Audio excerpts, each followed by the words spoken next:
नमस्कार बंधुरा जे कोनो सीजने बिकेलेर हट फेभारिट स्नैक्स मानी पकोड़ा और आज बानाबो बाँधाकपिर पकोड़ा। खूब सहजे और चटपट बानानो जाए एटा।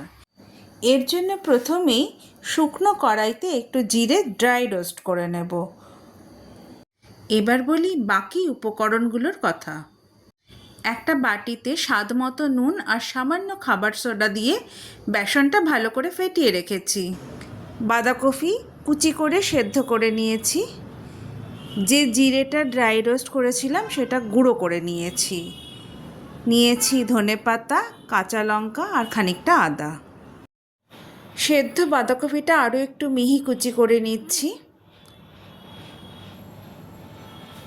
ধনেপাতাও মিহি কুচি করে নিচ্ছি। কাঁচা লঙ্কা কুচি করে নিচ্ছি, আদা গ্রেট করে নিচ্ছি। এবার সবগুলো উপকরণ বেসনে একসঙ্গে মিশিয়ে ভালো করে ফেটিয়ে নিচ্ছি। ও হ্যাঁ, ভাজা জিরের গুঁড়োটাও এই সময় দিয়ে দিচ্ছি। সবগুলো উপকরণ বেসনের সঙ্গে ভালো করে মেখে নিচ্ছি।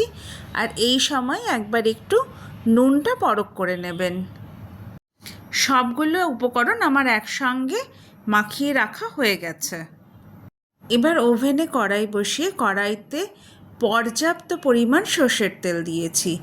বুঝতেই পারছেন, তেলে ভাজা যতটা তেল দেব ততটাই ভালো ভাজা হবে। এবার গরম তেলের মধ্যে সমস্ত উপকরণ মেশানো বেসনের গোলাটা একটা একটা করে বড়ার আকারে ছেড়ে দিচ্ছি। কড়াইতে তেলের পরিমাণ অনুযায়ী বেশ কিছু সংখ্যক পকোড়া আমি তেলের মধ্যে ভাজতে দিয়ে দিয়েছি।